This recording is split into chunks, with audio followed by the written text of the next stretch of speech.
Wala na rin pong face-to-face classes sa lahat ng antas sa mga pampubliko at pribadong paaralan sa Malabon ngayong araw. Posible magpatupad ng forced evacuation sa ilang bahagi ng lungsod kapag tumaas pang Tulyahan River ngayong umapaw na ang La Mesa Dam. May unang balita si Jomer Apresto. Malapit na pong umapaw ang tubig sa La Mesa Dam. Pinapayuhan po namin ang lahat na mag-ingat at pansamantala po munang lumintas at pumunta sa ating mga evacuation centers. Bago pa umapaw ang tubig sa La Mesa Dam, pinalikas na ng mga tauhan ng Malabon Disaster Risk Reduction and Management Office ang mga residente sa Barangay Potrero. Base sa datos ng Malabon Public Information Office, mahigit 30 pamilya ang sumama sa preemptive evacuation. Pinakamarami ang nasa Tinajeros Elementary School na nasa 20 pamilya o mahigit 70 individual. Kabilang dyan ang 45 anyos na si Marvin na kasama ang kanyang 15 anyos na anak. Binabuti raw nila na maagang lumikas. Tumataas po yung tubig po sa ilog eh. Yung pong dati pong kami na lagpas lagpas tao. Mga washing tsaka dryer. Pinataas po sa mga kapitbahay ko po. Ang problema, kulang daw ang damit nilang dala lalo at posibleng magtagal pa sila sa evacuation center dahil sa tuloy-tuloy na pag-ulan. Base sa datos ng Pag-asa alas 9 kagabi, nasa 80.22 na ang level ng tubig sa La Mesa Dam.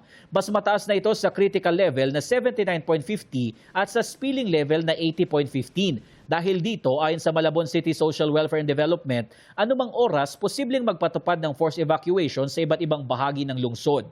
Sa Barangay Tinajeros, posibleng umabot daw sa 200 pamilya ang ililikas dito kung sakaling kailangan ng mag-forced evacuation. Talagang nag-expect po tayo ng mas marami, lolobo siya. Kung talagang ang barangay po, i-force evacuate na po yung ating mga residente. Sa ngayon po, nasa likod po ng Tulyahan River. So connected po ang Tinajeros po dyan. So possible po talaga na kapag nagpakawala po ang La Mesa Dam, talagang mag-evacuate at mag-evacuate po talaga sila sa ayaw at hindi nila. Inaasahan din ang high tide sa lungsod ngayong araw. Ayon kay Mayor Jeannie Sandoval, gumagana naman ang mahigit 40 pumping station at mahigit 100 floodgate sa kanilang lugar. Tuloy-tuloy lang po ang pagtulong at paghahanda ng ating lokal na pamahalaan sa inyong kaligtasan. Kompleto rin po tayo sa ating mga facilities. May mga mobile shower, mobile toilet po tayo. Meron tayong mobile laundry. At syempre po, pati po yung ating charging po ng inyong mga battery ng cellphone. Huwag po kayong mag-alala. At meron din po tayong mobile water filter at tubig po na umiikot din po. Nakahanda na rin ang iba't ibang gamot sa mga evacuation center tulad ng gamot kontra sa leptospirosis. Suspendido ang face-to-face classes sa lahat ng antas sa Malabon ngayong araw.